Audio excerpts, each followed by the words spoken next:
Okay, mic's on. If you ever build a monster business or you're a leader in one and thought, any minute now, they realize I'm winging it, congratulations. You're not broken, you're just at the top. People call you visionary, you've got the title, the team, the results, and still, some random Tuesday at 2:17 a.m., your brain goes, yep, today's the day they figure me out. Not because you're incompetent, not because you're new, not because you're fragile, but because when you sit in the top seat, the oxygen gets thinner and the feedback gets weirder, filtered, polished, and sadly political. And I mean corporate politics, I don't mean normal politics. And the higher you go, the less truth you get delivered to you. So here's the part no one says out loud. In the C-suite, imposter syndrome isn't the quirky confidence issue you fix with, I don't know, some affirmation quotes or a sunrise walk. It's often a leadership signal or a leadership tax, or sometimes a very convenient story we as leaders tell ourselves so we don't have to change what's actually broken in the way we lead, measure, and get real feedback. So today, yep, we're going there. And just to be clear on this format, this is a frank chat, okay? Straight talk, real business. I'm not here to hype you up. I'm here to sharpen you. Hello and welcome to the CEO Soapbox Podcast, episode number 14. And I'm your host, Neda Farzad. And in this episode, I want to talk to you about, the imposter syndrome epidemic in the C-suite and why it's not what most people think it is. You see, when people say imposter syndrome, they usually mean I don't feel as capable as people think I am. But in the C-suite, it mutates. It becomes, if I make the wrong call, it's not just embarrassing, it's expensive.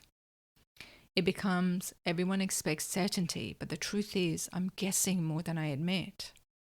It becomes, I'm surrounded by smart people, but I can't show too much uncertainty, or the room wobbles.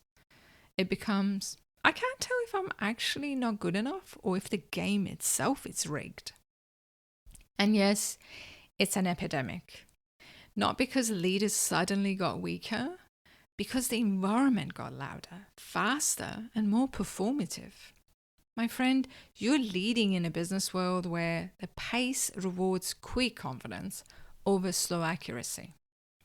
In a business world where people confuse visibility with competence, and in a business world where everyone's crushing it online, and you're sitting there like, am I the only one who has to think hard? At the top, imposter syndrome is often a mismatch between responsibility and the reliable feedback, which brings me to my first out-of-box opinion about this. This is based on my 25 years being in the trenches, okay? In the C-suite, in my opinion, imposter syndrome is frequently a data or info problem, not a confidence problem. So you're not lacking confidence, you're lacking clean inputs. Most CEOs and exec are trying to feel confidence while operating inside partial information coming through, filtered and vague reporting, office politics dressed up as alignment, and incentives that punishes honesty. So you start doing what humans do when the signal is messy. You internalize the uncertainty. You go, maybe it is me. But half the time, it's not you. It's the system you're operating in. And I'm going to push this even more. Imposter syndrome is sometimes the brain's correct reaction to an incorrect environment leaders are operating in. So what I mean by incorrect environment, if you're getting the nice version from your team, the strategic version from the board, and the competitive version from your peers, doubting yourself doesn't mean you're broken. It means you are paying attention. Now, before you turn off and blame everyone else, I'm not giving you an excuse, okay? I'm giving you a diagnosis. Because if you treat it like a confidence issue, you do the confidence theater, which is like, and we all seen it, louder voice, stronger opinion, and more executive presence. And we all know that's how mediocre leadership gets promoted. So real leadership is tolerating uncertainty without turning it into self-hatred. Now, let's break down why imposter syndrome hits harder at the top. I see three main reasons behind this imposter epidemic in C-suite. Number one is the feedback collapse. So early in our career, feedback is constant. Boss reviews, matrix, clear deliverables. At the top, feedback becomes vague, delayed, and again, sadly, political. People stop telling you the truth for three reasons. Number one, they don't want to look stupid.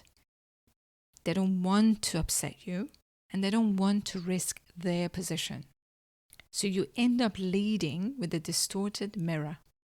And guess what that does? It makes even great leaders question themselves. Reason number one is the ambiguity overload. In the C-suite, the problem or the task isn't do this. It's their decision, decide the direction. And ambiguity is not a side effect of the C-suite or leadership role. It is the role. And if you came up through execution, ambiguity can feel like fraud because you're used to prove it with the output, right? But CEOs don't produce output. They produce decisions and directions. You are still working hard. The work seems invisible.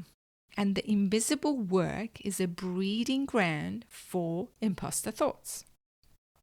The third one is the comparison trap. And that's a big one. Not the cute kind, the corrosive kind. You compare your behind-the-scene mess to someone else's highlight reel. And at the top, everyone's highlight reel is curated. Even I've seen in the private CEO circles or masterminds, there is posturing happening. A lot of, we smashed it last quarter, we smashed it last year, and not enough, we're navigating chaos, and I need help. So you start thinking, if they're that confident and I'm not, what is wrong with me? My friend, nothing is wrong with you. You are just the one being honest in your own head and lucky enough to have awareness to question it. So here's the paradox I love because it annoys simplistic advice. You see, the smarter you are, in my opinion, the more likely you feel like an imposter. Because smart leaders can't unsee the mess. You don't just ask, is this the right call? You think, what does this trigger? Or you ask, what does this change? Or what problem does this create 3 steps later? Whereas overconfidence leaders, well, I don't think they even have the awareness to doubt themselves. So when you feel imposter syndrome, don't automatically label it as your weakness. Sometimes it's a sign that you're taking reality seriously. But, and this is a big but, you can't let it run your leadership because untreated imposter syndrome or not being aware of it at the top turns into 3 very, very, very expensive behavior. Number 1 is over control. You see, you grip everything because you don't trust yourself or others. You decision delay. That's a big one. You wait for more data when what you really need is the courage to make a decision based on what you have. The last one, the worst one, overperformance. You work too hard to prove you belong and you burn out quietly. If any of these feel familiar, keep listening. We're moving from diagnosis to strategy, and I love strategies. So, most imposter advice is basically tell yourself you're great. Well, respectfully, hell no. At the C-suite level, you don't need pep talks. You need evidence, collaboration, and truth tellers. Because the goal is not to feel confident. The goal is to make good decisions constantly, even when you don't have all the info and you feel uncertain. So here's the shift. Stop trying to eliminate self-doubt. Start using it as a signal to slow down and lead smarter. Now let's get practical. I'm going to give you a simple toolkit I use for myself and advise the top leaders I work with. You can run this without therapy speak, without journaling for an hour every day, without turning into a monk. Tool number 1, it's an evidence ledger. So you see, our brain keeps a very detailed record of our mistakes and all the negative stuff, right? It keeps a shit record of our wins. So you build a ledger, CEO style. So once a week for 2 minutes, you're going to add this, okay? Once a week for 2 minutes, write down one decision you made that held up. One hard conversation you handled well with team, partner, or even with your 3-year-old toddler. One thing you learned fast and one measurable outcome you influenced. You do that every week. That's it. 4 lines. This isn't a gratitude diary, okay? It's a reality log because imposter syndrome thrives in fog. And evidence, when you go through this, when you are experiencing it, when you sit and look at the evidence, hard facts, evidence cuts through fog. Tool number 1 is the decision journal. This is for the big calls only. So before any major decision, write down what do you believe to be true about this decision, what you are uncertain about, what would change your mind, and what good enough looks like. Then after 30, 60, or 90 days, depending on what this decision is about, I want you to review. Were your assumptions correct? What did you miss? What did you nail? It trains your brain to trust your thinking process, not just worrying about the outcome. Tool number 3, the truth circle. This is very important to have. You need 2 to 3 people who can tell you the truth without consequences.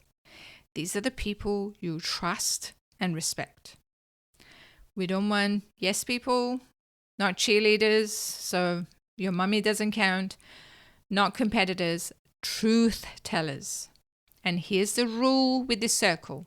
They don't get access to your business, they get access to your thinking because what you're really protecting is a decision quality in here. Now, tool number 4 is a red team question. So when imposter syndrome shows up, it drags you into your head. You replay everything, second guess, and catastrophize. So here's the interrupt. Ask, if a client or a colleague came to me with exact situation, what would I tell them to do next? And be strict. One next step, okay? Not 5-year strategy, don't go crazy. The next email, the next conversation, or the next decision. This works because you're more objective with other people than you are with yourself. Most of the time, you already know the next move. You're not confused. You're hesitating. Tool number 5, name the real fear. So imposter syndrome is rarely just, I'm not good enough. It's usually specific, like I'll disappoint people who believe in me. I lose status. I lose control. I'll be exposed as outdated leader. I'll have to admit I need help, and that tells everyone I'm weak. Pick one, say it out loud, privately, of course.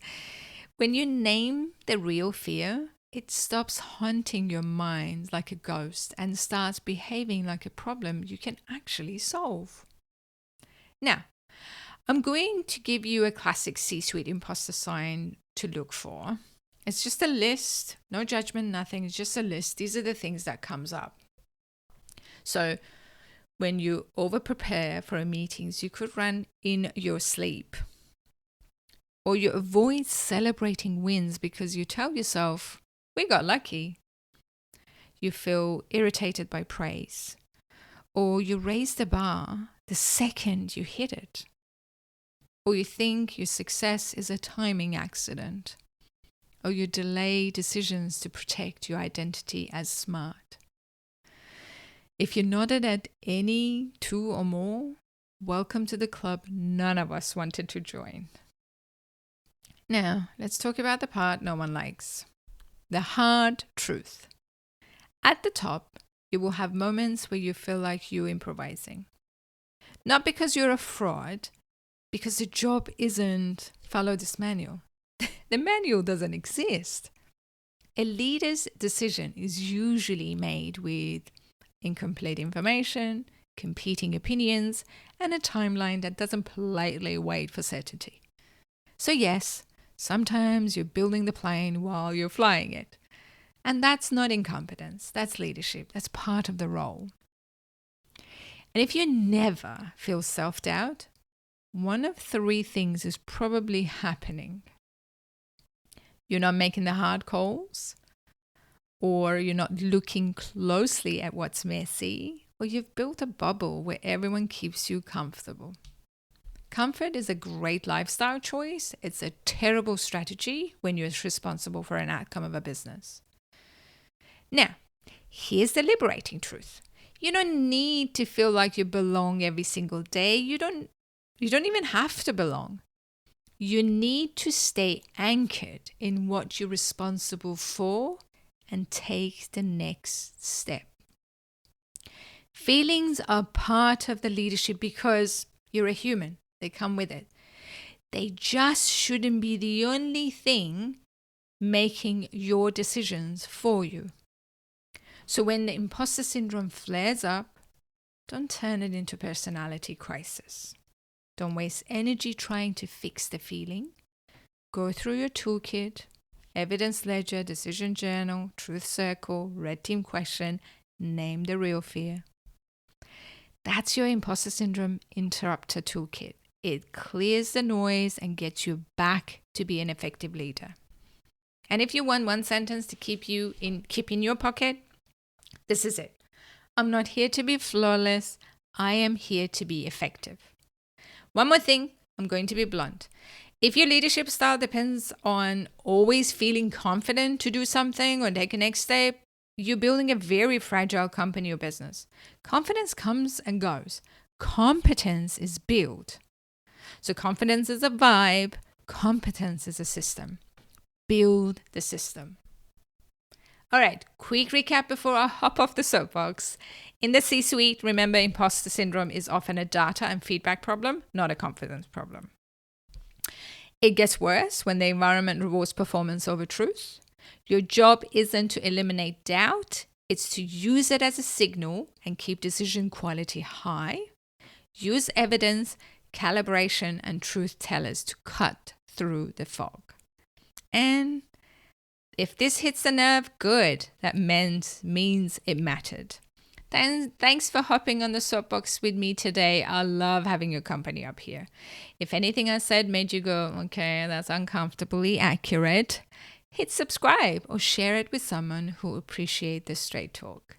Want to keep the conversation going or think I should be challenged on something? Please do. Let's connect. You can find me on LinkedIn. Search for Neda Farzad, and that's NEDA. Farzad, and on Instagram and Facebook, Neda Farzad Official. Have a brilliant week. Stay curious, stay kind. Bye for now.